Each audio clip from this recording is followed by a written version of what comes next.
What's up YouTube, it's Yugi Penguin. Today I have a very special video for everyone. There is a change in the schedule because last video I did say that there would be a budget deck profile for Lair of Darkness, but instead I'm going to bring you my somewhat expensive version of the deck before I do that, because everyone's making different versions of this deck, with all the dark attributes and the fiend type monsters that are in the deck. So I just wanted to show you my aspect and my take on the deck. You don't have to use this, just use it as a guideline, as you know, for all my deck profiles. Give me some sort of constructive criticism towards what you think is good in the deck and what could be changed in the deck.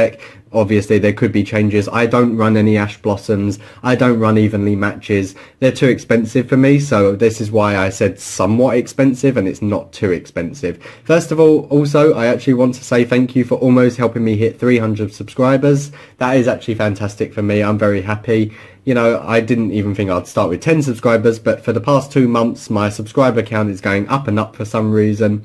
I'll keep doing what I'm doing. You seem to be enjoying it. So once I hit the 300 subscriber mark, I will be doing a booster box giveaway. That being said, let's get into today's video. There is some sort of twists in this video, so I don't really know what to call this, but it will be in the title, I'm sure. I'll see you guys in one moment. We're going to start this video off with the Lair of Darkness boss monster himself, Darkest Diablos, Lord of the Lair. Well, if you guys don't know what this guy does, he is absolutely fantastic. First of all, your opponent cannot kaiju this card. Thank God there is actually cards that cannot be kaiju'd, and he cannot be targeted by card effects also. It's actually a very good card when you get him out. He can also be special summoned, but if you basically, if a dark monster you control is tributed, you can special summon this card from your graveyard or from your hand if you want to. Most of the time I do mill it to the graveyard with Foolish Burial. You can monster reborn it at any time, that means, and there's other cards in the deck that actually help bring him out. So I think he is a really good start to the deck. The next 3 cards I want to play is Lilith, Lady of the Lament. Very, very good card, one of the best in your deck also. If this card is normal summoned, its attack becomes 1000, but the quick effect is actually better than that effect itself, because you can actually tribute the dark monster, reveal 3 normal traps from your deck, which I will show you very, very shortly with the trap cards that I use. And basically the synergy between them actually work very well to actually bring more monsters out, because I want to swarm the board as much as possible. This deck is taken based on ideas that I've had from Monarchs and I've had from other decks that I've used in the past, and this one could be one of the best in my opinion, especially for anti-meta. This deck is actually for all you anti-meta players out there who don't actually use Ash Blossoms, who don't want to play decks that other people are playing. You go on YouTube every day and you type in, let's say, Team Samurai, who actually plays the most meta decks in the world, True Dracos, Pendulum FTK decks. This deck is just for pure fun. If you want to go to your locals with it and play it, people will actually respect you a lot more. So they're back on track, basically. Lilith, Lady of the Mint, is a very good card. Next 3 cards you want to run is Arima, the Wicked Warden. Basically, he is your the field spellfinder, basically, and he will find you Lair of Darkness when you discard the card. Or you can actually just use him and tribute 1 dark monster to get your draw power. Or if you did tribute a dark monster other than this card to activate an effect, you can add 1 dark monster with 2000 or more defense from your deck. So basically you could bring any other card basically to your hand. The next card I want to play is just a 1 Duke's Shade. Oh god, I couldn't even pronounce that properly. You can tribute any number of dark monsters, special summon this card from your hand, and if you do it against 500 attack for each card you tributed, not a bad effect, but you can also target a level 5 or higher dark monster in your graveyard and add it back to your hand. So even though you've actually milled Darkest Diablos, you can also bring it to your hand at any time should you need to, but you cannot special summon monsters the turn you activate the card's effect. A little bit of a downfall, but not too bad. I run the 1 tour guide from the Underworld. This deck would actually run a lot better if you was running Armageddon Knight, because you can actually, when he is normal summoned, you can actually add another dark monster, and he is actually very good synergy with other cards in the deck. So I do recommend Armageddon Knight. I will leave his photo on the screen for you to show you what he looks like. Tour guide from the Underworld, very, very good card also. Here's where the deck gets a little bit more fun for me, because this is me just experimenting with the deck. I am running 2 Edia the Heavenly Squires and 2 Eidos the Underworld Squire. My apologies, I almost said another Heavenly. Basically, Edia and Eidos, I know they're for Monarch decks, but they can also be used for this deck, especially with when you're swarming the board. So basically, when Edia is normal summoned, you can special summon Eidos from the deck and he allows you to have another tribute summon or set card on the field. So if you want to bring out high leveled monsters straight away, basically these two cards are your go-to cards.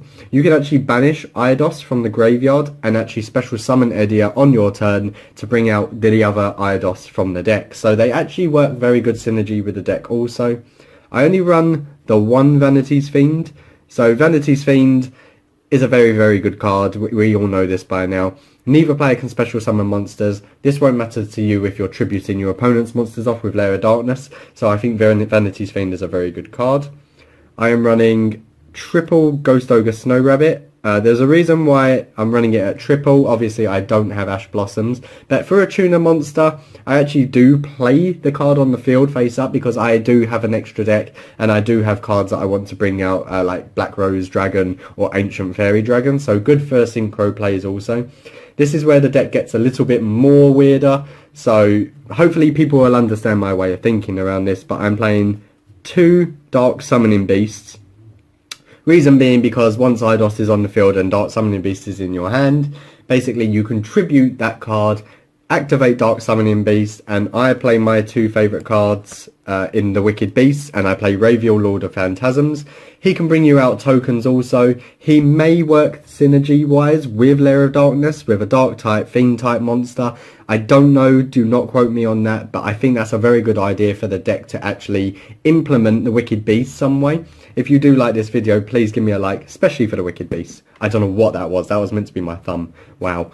Last but not least for the monsters, I'm running Destrudo, Lost Dragon's Prison.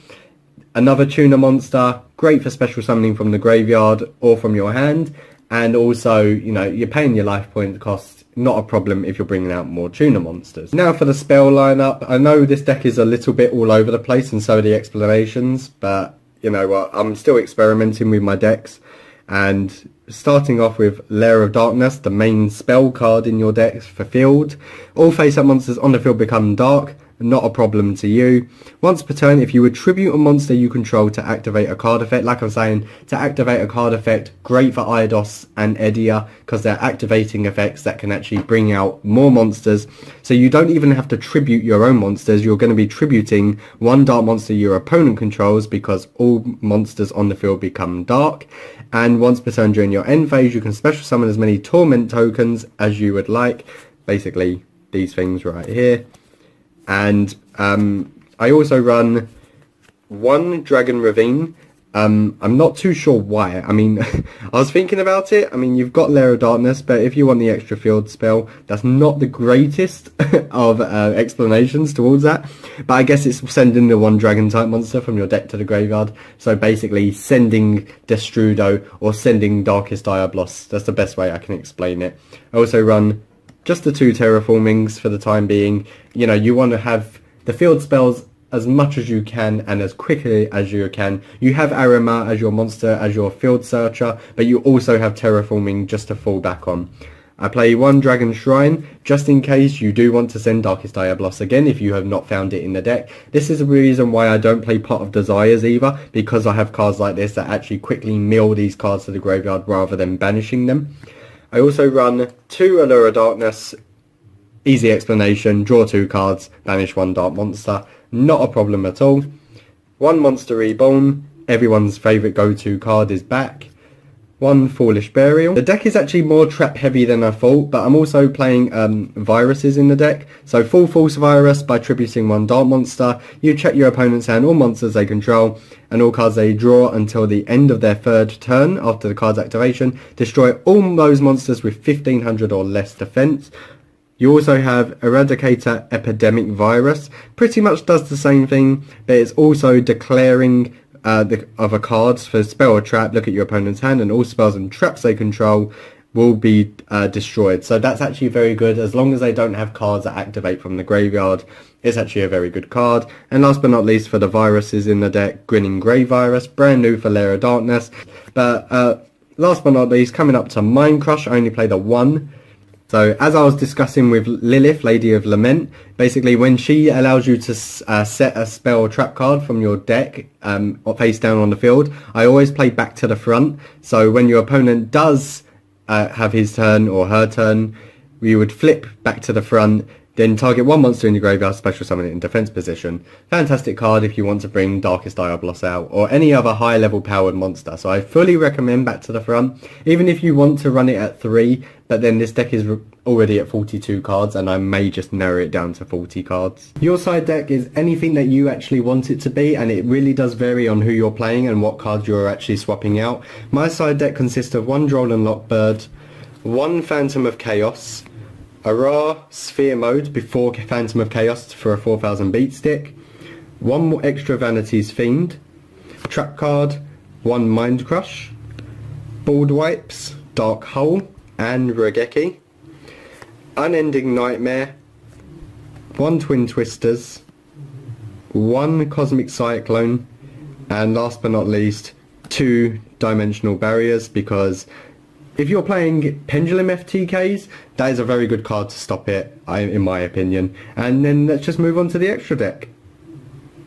Your extra deck consists of 1 Decode Talker, 1 Proxy Dragon, 1 Borreload Dragon, 1 Sayuja Skuldred, Xyz cards, 1 Phantom Knights of Breaksword, a Galaxy Eyes Cypher Dragon, Galaxy Eyes Full Armor Photon Dragon, Galaxy Eyes Cypher Blade Dragon, which I'm so happy got a reprint because I do not want to pay out for a jump promo, 1 Utopia, and of course 1 Utopia the lightning that goes with it, and then last but not least for your synchro cards, 1 Ancient Fairy Dragon and 1 Black Rose Dragon. So once again guys, thank you very much for watching this video.